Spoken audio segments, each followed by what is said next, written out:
வரவேற்புரை ஆற்ற பேரவை நிறுவனர் தலைவர் திரு சந்தானம் அவர்களை அன்புடன் அழைக்கிறேன்.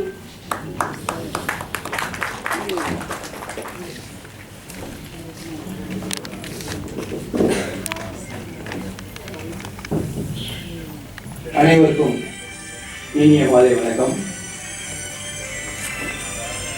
கவியரசர் கண்ணதாசனின் 99வது பிறந்த தின விழாவிற்கு வருகை தந்திருக்கும் அத்துணை நல்லுள்ளங்களுக்கும், கவியரசரின் காதலர்களுக்கும், கவியரசரின் மீது தீராத பற்றுள்ளம் கொண்டுள்ள நல்லுள்ளங்கள் அனைவருக்கும் பேரவை சார்பில் வருக வரை என வரவேற்கின்றேன். வரலாற்றில் என்றென்றும் நிலைத்து நிற்கும் நாயகன், கோடான கோடி தமிழ் இதய சிம்மாசனத்தில் வெற்றி வாகை சூடி அமர்ந்திருக்கும் கவியரசர் கண்ணதாசனின் பெயரில் மும்பையில் ஒரு தனி தமிழ் அமைப்பு தேவை என்ற நீண்ட நாள் எங்களுடைய ஒரு விருப்பம், ஆசை கடந்த 2022ஆம் ஆண்டு கவிஞரின் பிறந்த தினத்தன்று ஜூன் 24ஆம் தேதி அன்று இந்த பேரவை துவங்கப்பட்டது. இப்பொழுது 4வது ஆண்டின் பல சிறந்த தமிழ் சான்றோர்களும் பெரியவர்களும் நமது பேரவை நிகழ்வில் பங்கேற்றிருக்கிறார்கள்.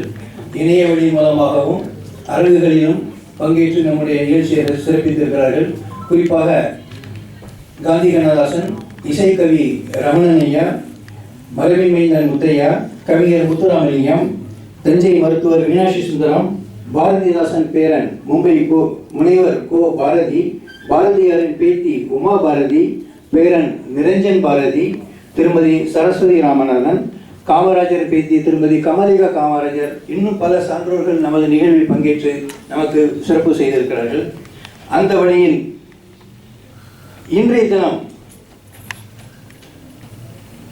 கவிஞர் தமிழால் உலகம் முழுவதும் சுற்றி வரும் நமது மதிப்பிற்கும் அன்பிற்குரிய ஐயா அண்ணாதுரை கண்ணதாசன் நமது வேண்டுகோளுக்கு இணங்கி தனது பல்வேறு பணிகளுக்கிடையில் நான் 1-2 நிமிடம் தான் போனில் அழைத்தேன் அவர்களை. ஐயா, நீங்கள் வந்து கலந்து கொள்ள வேண்டும் என்று. எவ்வித சந்தேகமும் சங்கோஜமும் இல்லாமல் உடனே சாயங்காலம் நான் வருகிறேன் என்று அவர்கள் ஒப்புதல் தெரிவித்தார்கள். அவர்களை நமது பேரவை சார்பாகவும் மும்பை வாழ் அன்பு தமிழர்கள் சார்பாகவும் வருக என்று நான் வரவேற்கின்றேன். அதைத் தொடர்ந்து மேடையில் அமர்ந்திருக்கும் அத்தனை சான்றோர்களும் எந்த வகையிலாவது சிறந்த ஒரு சாதனை படைத்தவர்கள் தான். அவர்கள் ஒவ்வொருவரின் பெருமையை பற்றி நான் பேச வேண்டும் என்றால் நேரம் அதிகமாகி போய் கொண்டிருக்கிறோம். எனவே அத்தனை சான்றோர்களையும் நான் அன்புடன் அழைத்து, ஒருவர் கூட நான் சற்று யோசித்து சொல்கிறேன் சாந்தாரம் என்று சொல்லாமல் உடனடியாக சம்மதித்து நான் நிகழ்வில் கலந்து கொள்கிறேன் என்று எனக்கு ஊக்கமாக பதிலளித்தார்கள். இதிலிருந்து நமக்கு என்ன தெரிகிறது என்றால், கவிஞரின் பாடல்கள், கவிஞரின் படைப்புகள் எல்லாமே எந்த அளவுக்கு மக்களின் மனதில் ஊன்றி இருக்கிறது என்பதற்கு இந்த மேடையை ஒரு எடுத்துக்காட்டாகும். அத்தனை சான்றோர்களும் கவிஞர் என்று உடனே சம்மதித்து விட்டார்கள். எனக்கு உண்மையிலே ஆச்சரியமாக இருந்தது. எவ்வித செகண்ட் தாட்டு கூட இல்லாமல் உடனே அவர்கள் வருகிறேன் என்று ஒப்புதல் நமக்கு பெருமையாகவே உள்ளது. நான் ஒரு சின்ன அனுபவத்தை மட்டும் சொல்ல விரும்புகிறேன். கவியரசரை நான் பார்த்ததில்லை. அவருடைய படைப்புகளை தான் நான் கேட்டிருக்கிறேன், பார்த்திருக்கிறேன் அண்ட் படித்திருக்கிறேன். ஆனாலும் அவர் பிறந்து வளர்ந்த சிறுகுளர் பட்டியில் அவர் இல்லத்திற்கு நான் சென்றிருக்கிறேன். அவர் சுற்றி விளையாடி திரிந்த தெருக்களில் நானும் சுற்றி நடந்திருக்கிறேன். அவர் கால்கள் பட்ட இடங்களெல்லாம் எனது கால்களும் பட்டிருக்கின்றன. அந்த அளவுக்கு நான் கவிஞர் மீது ரொம்ப ஈடுபாடு உள்ளவன். அவர் அமர்ந்து கவிதை எழுதிய அந்த அம்மன் கோவிலுக்கும் சென்று நான் வழிபட்டிருக்கிறேன். அதே நேரத்தில் அவர் ரசித்த குளக்கரையையும் நான் அமர்ந்து பார்த்திருக்கிறேன். அவர் சுற்றி சுற்றி வந்த அத்தனை இடங்களையும் நானும் சுற்றி வந்திருக்கிறேன். கவிஞர் இங்கெல்லாம் நடந்திருக்கிறார், இங்கெல்லாம் சுற்றி இருக்கிறார் என்று பார்த்தது எனக்கு மிக பெருமை. குறிப்பாக அவர் அமர்ந்து கவிதைகள் எழுதிய அந்த கல் பெஞ்சில் நான் அமர்ந்து வந்திருக்கிறேன். அந்த பெஞ்சை தொட்டு தடவி சொல்லும்போது ரியலி மை ஐரிஸ் ரேசிங், அதை தொட்டு தடவி நான் அவருடைய பாதங்களை தழுவது போன்ற ஒரு உணர்வு. அந்த அளவுக்கு நான் அவர் மீது ஈடுபாடு உள்ளவன். அதற்கு அருகில் உள்ள அவருடைய மார்பளவு சிலையில் கூட நான் மாலை அணிவித்து மரியாதை செய்து விட்டு வந்திருக்கிறேன். இப்பொழுது நான் 2-3 மாதத்திற்கு முன்பு தான் போயிட்டு வந்தேன். எனவே அத்தனை அவ்வளவு மிகப்பெரிய கவிஞன், அவருக்கு நான் ஒரு வருடத்திற்கு ஒரு தடவையாவது ஒரு விழா எடுக்க வேண்டும் என்று என்னுடைய ஆசையில் தான் இந்த 4 வருடமாக தொடர்ந்து நான் இந்த விழாவை நடத்திக் கொண்டிருக்கிறேன். அந்த வகையில் இன்றைய தினம் நமக்கு வருகை தந்திருக்கும் அத்தனை நல்ல உள்ளங்களையும் உங்களை போன்ற ரசிகர்களையும் நான் அன்புடன் வருக வருக என்று கவியரசர் பேரவை சார்பாக வரவேற்கிறேன். இதில் ஒரு செய்தி என்னவென்றால், இன்னும் 7 மாதங்கள் உள்ளன. அடுத்து கவியரசரின் 100ஆண்டு விழா ஜூன் மாதம் வருகிறது. உங்கள் அனைவரின் ஒத்துழைப்புடனும் வழிகாட்டுடனும் அந்த 100ஆண்டு விழாவை மும்பையில் மிகச் சிறப்பாக செய்ய வேண்டும் என்பது என்னுடைய ஒரு ஆசை. உங்களுடைய எல்லோருடைய ஒத்துழைப்பையும் கேட்டுக்கொண்டு அனைவரையும் வருக வருக என்று வரவேற்று விடைபெறுகிறேன். நன்றி, வணக்கம். கல்வி கற்று இருந்தாலும், உயர் பதவிகள் வகித்திருந்தாலும், பல்வேறு துறைகளில் சாதனைகள் பல புரிந்திருந்தாலும் கவியரசர் மீது காதல் பற்றுள்ளம் கொண்டவர்கள் தான் என்பதற்கு எடுத்துக்காட்டு இந்த எழில்மிகு மேடை. தங்களது பல்வேறு சிறந்த பணிகளுக்கிடையில் நமது அன்பு வேண்டுகோளை ஏற்று வருகை புரிந்திருக்கும் சான்றோர்களை கௌரவிப்பது நமது தலையாய கடமையாகும். முதலில் சிறப்பு அழைப்பாளர் ஐயா அண்ணாதுரை கண்ணதாசன் அவர்களை கௌரவிக்கும்படி திரு சாந்தாராம் அவர்களை கேட்டுக்கொள்கிறேன்.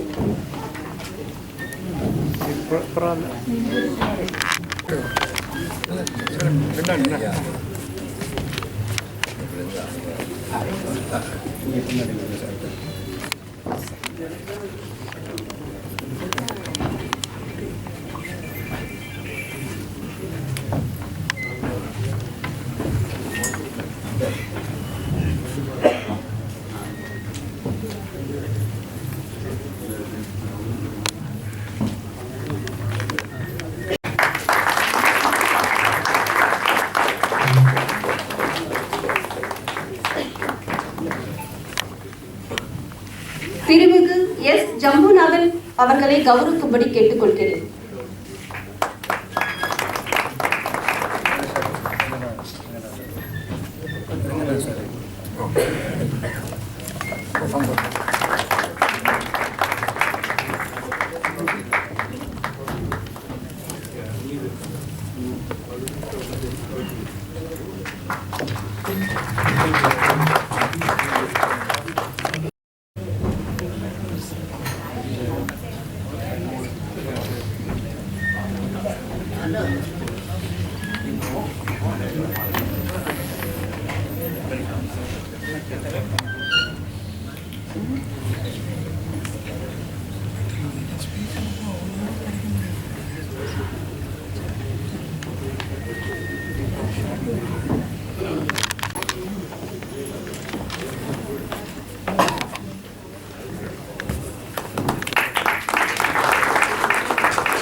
பெரிய பாக்கியம் தான்.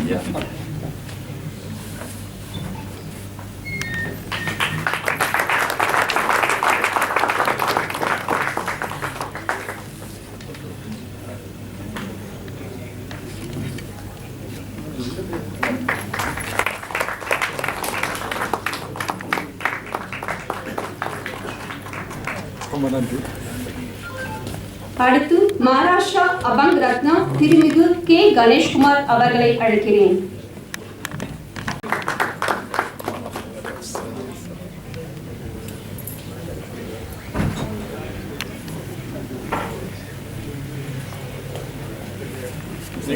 தொடர்ந்து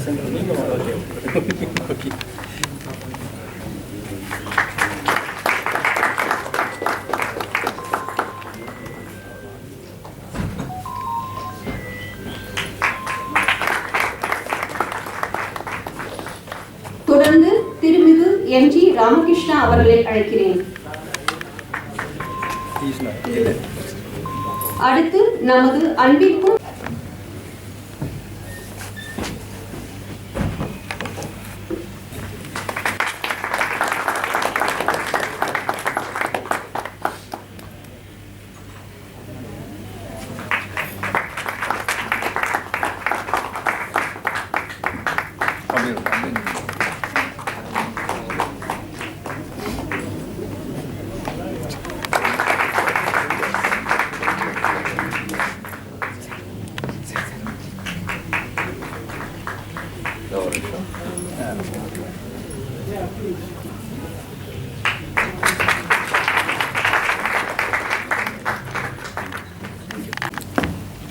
முதலாவதாக ஸ்ரீமதி பத்மினி ராதாகிருஷ்ணன் அவர்களை பற்றி ஒரு citation. Srimati Padmini Radhakrishnan, Mumbai. Srimati Padmini Radhakrishnan, the founder director of Saundarya Natya Kalalaya Foundation, is a disciple of Guru Srimati Radhalakshmi Venkateshwar and Pandit Vijay Pillai. Some of the prestigious awards and titles conferred on her are Nadara Kalaimani by New York Tamil Sangam, Natya Tilagam by Srivari Foundation, New York, Natya Ratna by Rasika Ranjani Sabha, Mumbai.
Madras நாட்டிய சங்கம் நடத்திய diploma in theatre பயிற்சி படிப்பிலும் முதல் வகுப்பில் தேறியவர். பிரபல நாடக குழுவான TKA சகோதரர்கள் அணியில் 10 வருடங்களுக்கு மேலாக உறுப்பினராக இருந்து பல நாடகங்களில் நடித்து நாடக கலையின் நுணுக்கங்களை கற்றவர். கர்நாடக சங்கீதத்திலும் பரதநாட்டியத்திலும் தேர்ச்சி பெற்று பல மேடைகளில் அரங்கேறியவர். ஓவியம் வரைவதிலும் மிகுந்த நாட்டம் உள்ளவர். மும்பை மாநகரின் தலையாய சபாவான Shri Shanmukhananda fine arts and Sangeetha சபாவின் தியேட்டர் குரூப்பின் தலைமை பொறுப்பை ஏற்றுக்கொண்டு 39 பெரும் சிறும் நாடகங்களை எழுதி இயக்கி அவற்றில் நடித்தும் இருக்கிறார். சபாவின் மகளிர் பிரிவுக்கு தலைவராகவும் இருந்துள்ளார். சபா இவரது சிறந்த சேவையை பாராட்டி சண்முக ரத்னா விருது வழங்கி கௌரவித்துள்ளது.